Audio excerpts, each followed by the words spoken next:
محمدی صلی اللہ علیہ وآلہ وسلم حصہ اول جو ہے وہ آپ کو ڈسکرپشن باکس میں مل جائے گا، آپ وہاں سے سن لیجئے گا۔ ابھی آپ صلی اللہ علیہ وآلہ وسلم والدہ ماجدہ کے بطن مبارک میں 2 ماہ کے تھے کہ آپ کے والد حضرت عبداللہ کا انتقال ہو گیا، اور ابن عباس رضی اللہ تعالیٰ عنہ سے مروی ہے کہ ان کی وفات پر فرشتوں نے اللہ تعالیٰ کے حضور عرض کیا، باری تعالیٰ تیرا محبوب یتیم ہو گیا ہے، تو اللہ تعالیٰ نے فرشتوں سے فرمایا کہ اس کا حافظ و ناصر میں خود ہوں۔ سیرت ابن حشام میں ہے کہ دوران حمل بھی حضرت آمنہ نے ایک نور دیکھا جس سے شہر بصرہ اور شام کے محلات روشن ہو گئے۔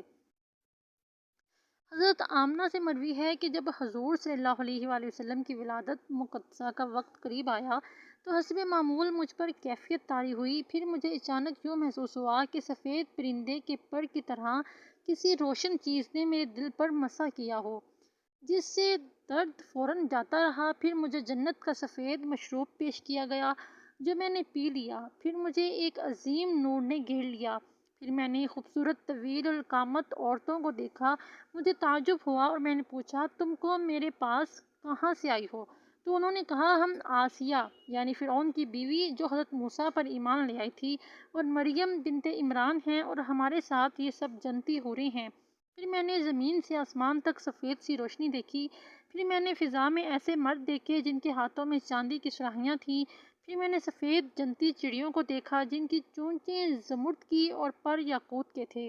وہ میرے کمرے پر سایہ فگن ہو گئیں۔ پھر اچانک ایک نور ظاہر ہوا جس سے مشرق اور مغرب سب روشن ہو گئے۔ اسی وقت میں نے 3 عظیم الشان جھنڈے دیکھے جو نصب کر دیے گئے، ایک مشرق میں، ایک مغرب میں اور ایک کعبہ کی چھت پر۔ بس اسی مشاہدہ کی حالت میں اچانک حضور صلی اللہ علیہ وآلہ وسلم میرے بطن سے باہر تشریف لائے اور سارا گھر نور ہی نور بن گیا، اور آپ مسکرا رہے تھے۔ پھر آپ سجدے میں گر گئے، اس وقت آپ کی حالت تذرع اور گریہ زاری کسی ہو گئی، آپ نے انگلی آسمان کی طرف اٹھا رکھی تھی گویا اللہ کی توحید کی شہادت دے رہے تھے۔ پھر اچانک آسمان کی طرف سے سفید بادل نمودار ہوا، اس نے حضور صلی اللہ علیہ وآلہ وسلم کو ڈھانپ لیا،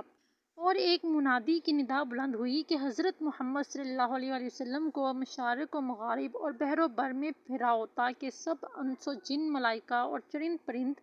الغرض ہر شے ان کی صورت اور اوصاف کو پہچان لے۔ پھر تھوڑی دیر کے بعد بادل کھل گیا اور آپ دوبارہ نمودار ہوئے۔ اس وقت میں نے آپ کی زیارت کی تو آپ کا جسم اقدس 14ویں کے چاند کی طرح چمک رہا تھا اور اس سے تازہ کستوری کی خوشبو کے حولے پھوٹ رہے تھے۔ اس وقت غیب سے 3 افراد نمودار ہوئے، ان میں سے ایک کے ہاتھ میں چاندی کی صراحی تھی اور ایک کے ہاتھ میں زمرد کا تشت تھا اور ایک کے ہاتھ میں سفید ریشم کی چادر تھی۔ اس صراحی کے جنتی پانی سے آپ کو غسل دیا گیا، آپ کے دونوں شانوں کے درمیان میں مہر لگائی گئی جو اسی ریشم میں لپٹی ہوئی تھی، اور پھر اسی چادر میں لپیٹ کر لٹا دیا گیا۔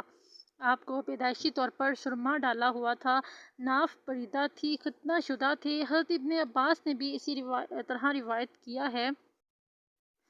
محمد بن سعد نے ایک جماعت سے حدیث بیان کی، اس میں عطا اور ابن عباس رضی اللہ تعالیٰ عنہ بھی ہیں۔ حضرت آمنہ فرماتی ہیں کہ جب نبی کریم صلی اللہ علیہ وآلہ وسلم میرے بطن سے جدا ہوئے تو آپ صلی اللہ علیہ وآلہ وسلم کے ساتھ ایک نور نکلا جس کے سبب مشرق اور مغرب کے درمیان سب کچھ روشن ہو گیا۔ پھر آپ نے خاک کی مٹھی بھری اور آسمان کی طرف سر اٹھا کر دیکھا۔ اسی نور کا ذکر ایک دوسری حدیث میں اس طرح آیا ہے کہ اس نور سے آپ کی والدہ ماجدہ نے شام کے محل دیکھے۔ اسے احمد بزار، طبرانی، حاکم اور بہقی نے ارباز بن ساریہ سے روایت کیا ہے، اور ابن حجر، ابن حبان اور حاکم نے اسے صحیح کہا ہے۔ اور اسی طرح ابو نعیم نے عبد الرحمن بن عوف رضی اللہ تعالیٰ عنہ سے روایت کیا ہے، اور وہ اپنی والدہ سے نقل کرتے ہیں کہ جب آپ صلی اللہ علیہ وآلہ وسلم پیدا ہوئے تو میرے ہاتھوں پر آئے۔ میں حضرت آمنہ کی خدمت میں اس وقت موجود تھی۔ آپ صلی اللہ علیہ وآلہ وسلم کی آواز نکلی تو میں نے ایک کہنے والے کو سنا کہ کہتا ہے رحمک اللہ، اے محمد صلی اللہ علیہ وآلہ وسلم، آپ پر اللہ کی رحمت ہو۔ شفا کہتی ہے کہ مشرق و مغرب کے درمیان روشنی ہو گئی، یہاں تک کہ میں نے بھی روم کے محلات دیکھے۔ عثمان ابی العاص اپنی والدہ ام عثمان ثقیفہ سے، جن کا نام فاطمہ بنت عبداللہ ہے، روایت کرتے ہیں جب آپ صلی اللہ علیہ وآلہ وسلم کی ولادت شرفیہ کا وقت آیا تو آپ صلی اللہ علیہ وآلہ وسلم کے تولد کے وقت میں نے خانہ کعبہ کو دیکھا کہ نور سے معمور ہو گیا اور ستاروں کو دیکھا کہ زمین کے اس قدر نزدیک آ گئے کہ مجھ کو گمان ہوا کہ مجھ پر گر پڑیں گے۔ بہقی اور ابو نعیم نے حضرت حسان بن ثابت رضی اللہ تعالیٰ عنہ سے نقل کیا ہے کہ میں 7-8 برس کا تھا اور دیکھی سنی بات کو سمجھتا تھا۔ ایک دن صبح کے وقت ایک یہودی نے یکایک چلانا شروع کیا کہ اے جماعت یہود آ جاؤ۔ سو سب جمع ہو گئے اور کہنے لگے تجھ کو کیا ہوا؟ وہ کہنے لگا کہ احمد صلی اللہ علیہ وآلہ وسلم کا وہ ستارہ آج شب میں طلوع ہو گیا جس ساعت میں آپ صلی اللہ علیہ وآلہ وسلم پیدا ہونے والے تھے، وہ ساعت اسی شب میں تھی۔ سیرت ابن ہشام میں یہ بھی ہے کہ ابن اسحاق کہتے ہیں کہ میں نے سعد بن ثابت سے پوچھا کہ جب حضور صلی اللہ علیہ وآلہ وسلم مدینہ طیبہ میں تشریف لائے تو حسان بن ثابت رضی اللہ تعالیٰ عنہ کی کیا عمر تھی؟ انہوں نے کہا کہ 60 سال کی اور حضور 53 برس کی عمر مبارک میں تشریف لائے ہیں۔ تو اس حساب سے حسان بن ثابت رضی اللہ تعالیٰ عنہ حضور سے 7 سال عمر میں زیادہ ہوئے۔ انہوں نے یہود کا یہ مقولہ 7 سال کی عمر میں ہی سنا تھا۔ یہ واقعہ مدینہ طیبہ کا ہے جب حضور صلی اللہ علیہ وآلہ وسلم کی ولادت مکہ معظمہ میں ہوئی، مگر یہود شہر یثرب یعنی مدینہ اس لیے آ کر آباد ہوئے تھے کہ ان کی کتابوں میں لکھا تھا کہ نبی آخر الزماں ہجرت فرما کر اسی شہر کو اپنا مسکن بنائیں گے۔ انہیں حضور صلی اللہ علیہ وآلہ وسلم کی ولادت کا شدت سے انتظار تھا، کیونکہ انہیں امید تھی کہ شاید حضور صلی اللہ علیہ وآلہ وسلم کی ولادت بھی بنی اسرائیل میں سے ہوگی۔ انہیں وقت ولادت کی علامات معلوم تھیں جس کی بنا پر اس یہودی عالم نے حضور صلی اللہ علیہ وآلہ وسلم کی ولادت باسعادت کی صبح اہل مدینہ کو جمع کر کے شور مچایا۔ اسی طرح حضرت عائشہ رضی اللہ تعالیٰ عنہ سے مروی ہے کہ ایک یہودی مکہ میں اپنے کسی کام سے آیا تھا، سو جس شب حضور صلی اللہ علیہ وآلہ وسلم پیدا ہوئے اس نے کہا اے گروہ قریش، کیا تم میں آج کی شب کوئی بچہ پیدا ہوا ہے؟ انہوں نے کہا کہ ہم کو معلوم نہیں۔ کہنے لگا دیکھو آج کی شب اس امت کا نبی پیدا ہونا تھا، اس کے دونوں شانوں کے درمیان ایک نشانی مہر نبوت ہے، وہ آج رات پیدا ہو چکا ہے۔ چنانچہ قریش نے اس کے بعد تحقیق کی تو خبر ملی کہ عبداللہ بن عبد المطلب کے گھر لڑکا پیدا ہوا ہے۔ وہ یہودی آپ کی والدہ کے پاس آیا اور مہر نبوت والی نشانی جو دونوں شانوں کے درمیان تھی دکھانے کے لیے کہا۔ انہوں نے آپ کو ان لوگوں کے سامنے کر دیا۔ جب اس یہود نے نشانی دیکھی تو بے ہوش ہو کر گر پڑا اور کہنے لگا کہ بنی اسرائیل سے نبوت رخصت ہو گئی۔ اے گروہ قریش سن لو، واللہ یہ تم پر ایسا غلبہ حاصل کریں گے کہ مشرقوں اور مغرب سے اس کی خبر شائع ہوگی۔ اس کو یعقوب بن سفیان نے اسناد حسن سے روایت کیا ہے اور اس کا بیان فتح الباری میں امام عسقلانی نے بھی کیا ہے۔ بہقی، ابو نعیم خرائطی اور ابن اسحاق روایت کرتے ہیں کہ آپ صلی اللہ علیہ وآلہ وسلم کے وقت ولادت ظہور پذیر ہونے والے عجائب میں سے یہ بھی ہے کہ کسریٰ کے محل میں زلزلہ آ گیا اور اس کے 14 کنارے ٹوٹ کر گر پڑے۔ بحریہ تبزیہ دفتن خشک ہو گیا اور فارس کا آتش کدہ بھی اچانک بجھ گیا جو 1000 سال سے مسلسل جل رہا تھا اور کبھی نہ بجھتا تھا۔ اور بعض روایتوں میں منقول ہے کہ حضرت عبد المطلب جو اس وقت خانہ کعبہ کا طواف کر رہے تھے نے دیکھا کہ سارا صحن کعبہ اچانک روشن ہو گیا اور چند بت منہ کے بل نیچے گر پڑے۔ اس سے وہ سمجھ گئے کہ حضرت آمنہ کے ہاں حضور صلی اللہ علیہ وآلہ وسلم کا تولد ہو گیا ہے۔ مروی ہے کہ ابو لہب کی باندی صوبیہ بھی ولادت باسعادت کے وقت حضرت آمنہ کے پاس حاضر تھی۔ اس نے آپ کو دودھ پلایا تو صویبہ نے آپ کی ولادت اور اپنے شرف رضاعت کی خوشخبری ابو لہب کو سنائی تو اس نے خوش ہو کر 2 انگلیوں